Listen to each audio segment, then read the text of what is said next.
Assalamualaikum warahmatullahi wabarakatuh. Gimana nih kabarnya teman-teman?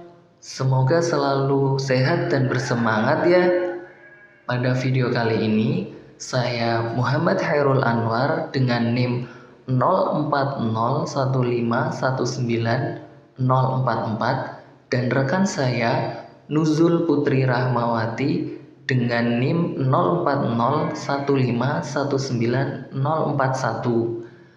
Kami dari Rombel Reguler A2 Universitas Negeri Semarang akan menjelaskan tentang pengembangan instrumen tes dan analisis butir soal tes. Baik, di sini saya akan menjelaskan tentang pengembangan instrumen tes. Dimulai dari pengertian tes menurut para ahli. Yang pertama, menurut N. Anastasi, tes adalah alat pengukur yang mempunyai standar yang objektif, sehingga dapat digunakan secara meluas, serta dapat digunakan untuk mengukur dan membandingkan keadaan psikis atau tingkah laku individu. Adapun menurut Lee J. Cronpach, tes merupakan suatu prosedur yang sistematis untuk membandingkan tingkah laku dua orang atau lebih. Sedangkan menurut F. L. Goodenough, tes adalah suatu tugas atau serangkaian tugas yang diberikan kepada individu atau sekelompok individu dengan maksud untuk membandingkan kecakapan mereka. Berdasarkan uraian tersebut, jadi dapat kita simpulkan bahwa tes adalah salah satu bentuk instrumen yang digunakan untuk melakukan pengukuran atau penilaian di bidang pendidikan yang berbentuk pemberian tugas atau serangkaian tugas, sehingga dapat dihasilkan nilai yang melambangkan tingkah laku atau prestasi tester. Fungsi tes antara lain yaitu yang pertama, sebagai alat pengukur terhadap peserta didik. Dalam hubungan ini, tes berfungsi mengukur tingkat perkembangan atau kemajuan yang telah dicapai oleh peserta didik. Yang kedua, sebagai alat pengukur keberhasilan program pengajaran. Selanjutnya, bentuk tes pada satuan pendidikan dapat dikategorikan menjadi dua, yaitu yang pertama, tes objektif. Tes objektif dilihat dari cara penskorannya. Siapa saja yang memeriksa lembar jawab akan menghasilkan skor yang sama. Yang kedua, tes non-objektif. Tes non-objektif adalah yang cara penskorannya dipengaruhi oleh pemberi skor atau dengan kata lain, sistem penskorannya dipengaruhi subjektivitas pemberi skor. Selanjutnya, ciri-ciri tes yang baik. Sebuah tes yang dapat dikatakan sebagai alat pengukur harus memenuhi persyaratan tes, yaitu memiliki yang pertama, validitas. Sebuah tes disebut valid apabila tes itu dapat tepat mengukur apa yang hendak diukur. Yang kedua, reliabilitas. Tes tersebut dikatakan dapat dipercaya atau reliable jika memberikan hasil yang tetap apabila diteskan berkali-kali. Yang ketiga, objektivitas. Sebuah tes dikatakan memiliki objektivitas apabila dalam melaksanakan tes itu tidak ada faktor subjektif yang mempengaruhi. Yang keempat, praktibilitas. Sebuah tes dikatakan memiliki praktibilitas apabila mudah dilaksanakan, mudah pemeriksaannya, dilengkapi dengan petunjuk-petunjuk yang jelas, sehingga dapat diberikan oleh orang lain. Yang terakhir, ekonomis. Yang dimaksud dengan ekonomis di sini ialah bahwa pelaksanaan tes tersebut tidak membutuhkan biaya yang mahal, tenaga yang banyak, dan waktu yang lama. Selanjutnya, pengertian instrumen. Instrumen penelitian adalah alat-alat yang digunakan untuk memperoleh atau mengumpulkan data dalam rangka memecahkan masalah penelitian atau mencapai tujuan penelitian. Langkah-langkah pengembangan instrumen tes yaitu sebagai berikut. 1. Mengidentifikasi tujuan penilaian. 2. Melakukan analisis kurikulum di sekolah. 3. Menentukan jenis alat ukur. 4. Menyusun kisi-kisi tes. 5. Menulis butir soal. 6. Melakukan telaah instrumen secara teoritis. 7. melakukan uji coba. 8. Analisis hasil uji coba. Dan yang terakhir, 9. Merevisi soal yang kurang memenuhi standar. Yang pertama, mengidentifikasi tujuan penilaian. Identifikasi tujuan merupakan langkah awal dalam pengembangan tes. Materi tes dan orientasinya disusun berdasarkan tujuan tes. Misalnya, tes bertujuan untuk mengetahui dan mendeskripsikan pencapaian hasil belajar siswa SMK. Selanjutnya, penyusunan kisi-kisi.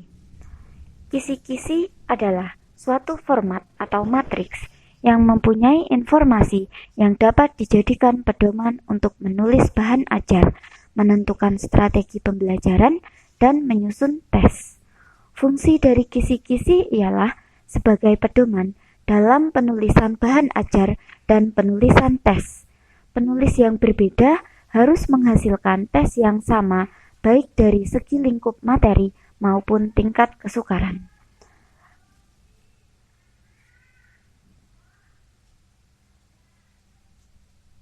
Penyusunan kisi-kisi tes. Yang pertama, menentukan tujuan tes. Yang kedua, menentukan kompetensi dasar. Yang ketiga, menentukan indikator soal. Syarat indikator yang baik atau soal yang baik yaitu pertama, menggunakan kata kerja operasional atau perilaku khusus yang tepat. Kedua, menggunakan satu kata kerja operasional untuk soal objektif dan satu atau lebih kata kerja operasional untuk soal uraian atau tes perbuatan. Yang ketiga, dapat dibuatkan soal atau pengecohnya. Ini untuk soal pilihan ganda ya. Yang keempat, menentukan bentuk soal. Yang kelima, menentukan jumlah dan nomor soal. Penting untuk kita menentukan kriteria penentuan materi. Yang pertama, urgensi. Yang kedua, kontinuitas. Yang ketiga, relevansi. Yang keempat, keterpakaian. Selanjutnya, komponen kisi-kisi, yaitu yang pertama identitas, yang kedua materi, yang ketiga KI, KD, atau IP. Yang keempat indikator soal, yang kelima bentuk tes, dan yang keenam nomor tes. Jadi, materi, kriteria untuk penentuan materi, itu yang pertama dilihat dari urgensinya, yaitu materi secara teoritis mutlak harus dikuasai oleh peserta didik. Yang kedua, kontinuitas, yaitu materi lanjutan yang merupakan pendalaman dari satu atau lebih materi yang sudah dipelajari sebelumnya. Yang ketiga, relevansi, yaitu materi yang diperlukan untuk mempelajari atau memahami mata pelajaran lain. Yang keempat, keterpakaian, yaitu materi yang memiliki nilai terapan tinggi dalam kehidupan sehari-hari. Jadi, seperti ini contoh kisi-kisinya. Ini ada identitasnya, ada materi, KI atau KD, lalu indikator soal, bentuk tes, dan nomor soal. Nah, jadi indikator soal yang baik itu yang pertama, memuat ciri-ciri kompetensi dasar yang diukur. Yang kedua, memuat kata kerja operasional yang dapat diukur. Dan yang ketiga, berkaitan dengan materi atau bahan ajar yang dipilih. Selanjutnya, tentang penulisan butir soal.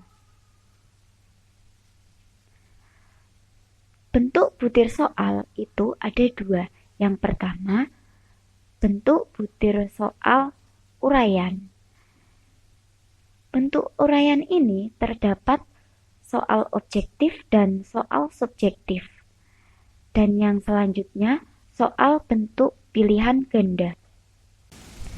Berikut hal yang perlu diperhatikan dalam penulisan butir soal. Yang pertama, butir soal harus berdasarkan rumusan indikator soal. Yang kedua, Butir soal harus berdasarkan kaidah penulisan soal. Yang ketiga, penggunaan bentuk soal. Yang keempat, tergantung pada perilaku kompetensi.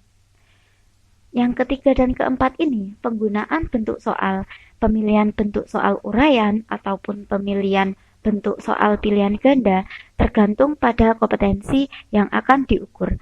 Ada kompetensi yang lebih tepat diukur dengan menggunakan tes tertulis atau tes bentuk soal uraian, dan ada pula yang lebih tepat diukur dengan menggunakan tes tertulis dengan bentuk soal objektif maupun subjektif. Itu tergantung pada kompetensi yang akan diukur. Kaidah penulisan soal uraian seperti berikut. Yang pertama, materinya. Materi soal harus sesuai dengan indikator. Setiap pernyataan atau pertanyaan harus diberikan batasan jawaban yang diharapkan. Selanjutnya, materi yang ditanyakan harus sesuai dengan tujuan pengukuran. Dan yang terakhir, materi yang ditanyakan harus sesuai dengan jenjang jenis sekolah atau tingkat kelas. Selanjutnya, konstruksi soal. Menggunakan kata, tanya, atau perintah yang menuntut jawaban terurai. Selanjutnya, ada petunjuk yang jelas tentang cara pengerjaan soal. Setiap soal harus ada pedoman penskorannya. Selanjutnya, tabel, gambar, grafik, peta, atau yang sejenisnya disajikan dengan jelas, terbaca, dan berfungsi. Yang terakhir, dilihat dari bahasa.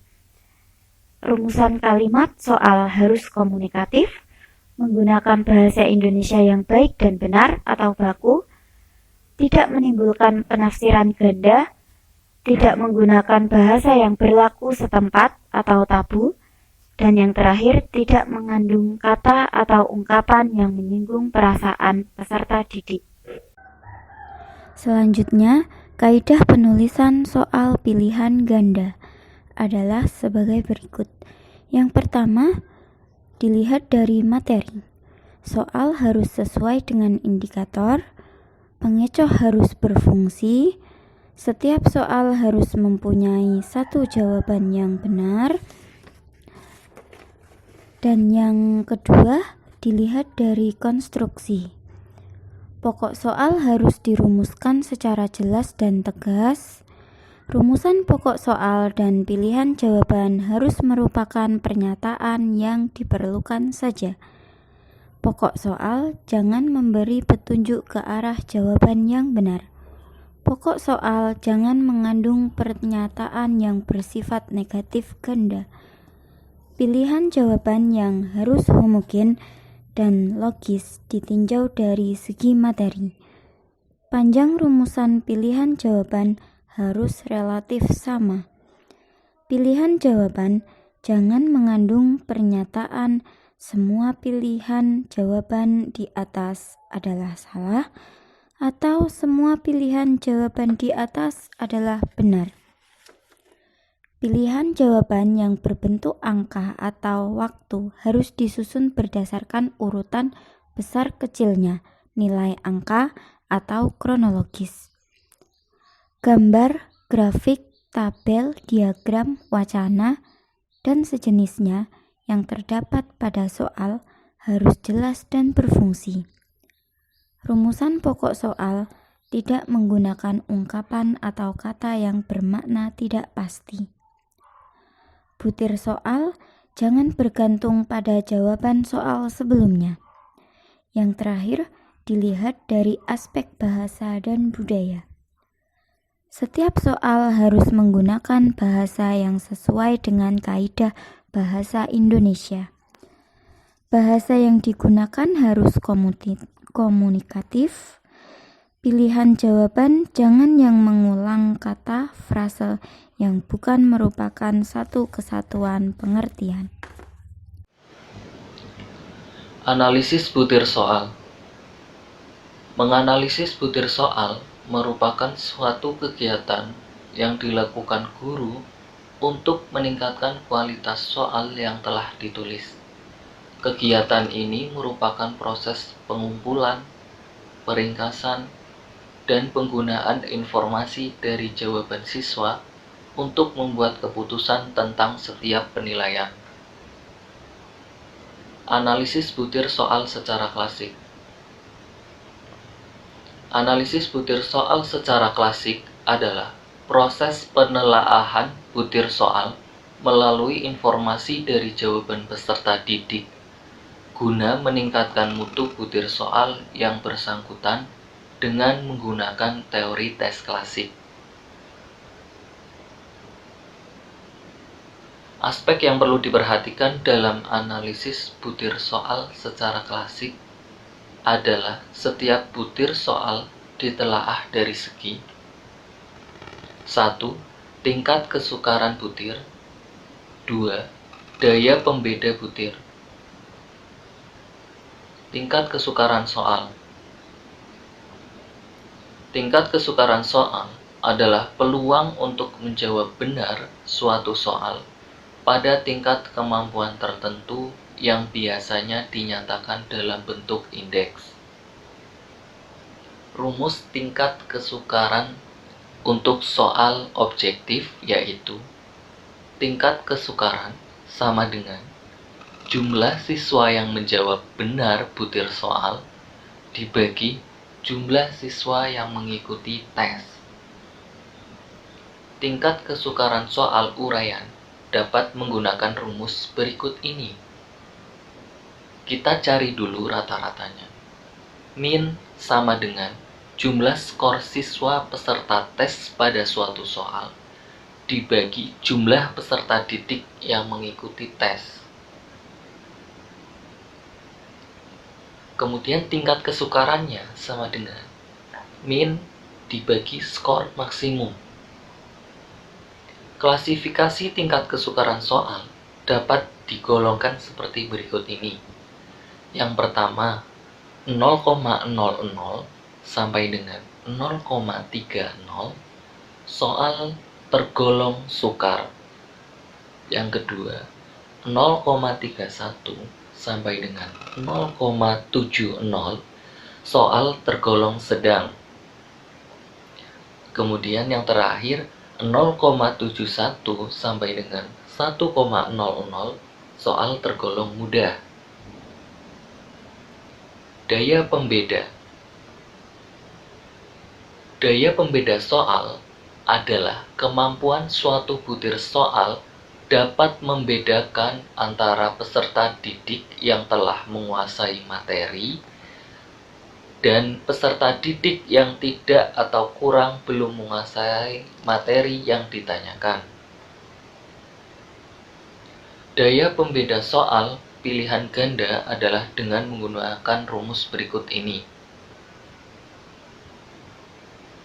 D sama dengan BA min BB dibagi dengan setengah N, atau D sama dengan 2 dikali BA min BB kemudian dibagi N. Dengan D sama dengan daya pembeda soal, BA sama dengan jumlah jawaban benar pada kelompok atas, BB sama dengan jumlah jawaban benar pada kelompok bawah, dan N sama dengan jumlah peserta tes.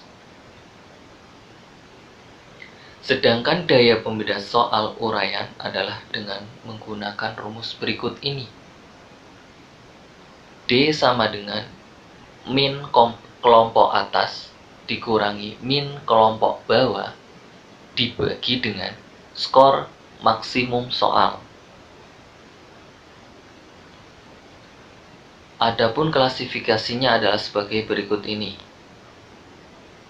0,00 sampai dengan 0,20 daya pembeda jelek atau poor. 0,21 sampai dengan 0,40 daya pembeda cukup atau satisfactory. Kemudian 0,41 sampai dengan 0,70 daya pembeda baik atau good, dan yang terakhir 0,71 sampai dengan 1,00 daya pembeda baik sekali atau excellent. Pada soal objektif, maka kita dapat mengenal distraktor atau dengan kata lain pengecoh. Penyebaran pilihan jawaban dijadikan dasar dalam penelaahan soal. Hal ini dimaksudkan untuk mengetahui berfungsi tidaknya jawaban yang tersedia. Bisa disebut pola jawaban atau fungsi pengecoh distribusi siswa dalam hal menentukan pilihan pada soal bentuk pilihan ganda. Fungsi distraktor ini diperoleh dengan menghitung banyaknya siswa yang memilih pilihan jawaban A, B, C, D, dan E, dan omit atau yang tidak memiliki pilihan manapun. Suatu pilihan jawaban atau pengecoh dapat dikatakan berfungsi apabila pengecoh tersebut yang pertama, paling tidak dipilih oleh 5% peserta tes atau siswa. Yang kedua, lebih banyak dipilih oleh kelompok siswa yang belum paham materi. Yang terakhir, sebuah item dikatakan baik jika omitnya tidak lebih dari 10% pengikut tes. Sekian penjelasan dari kelompok kami. Terima kasih atas perhatian kalian.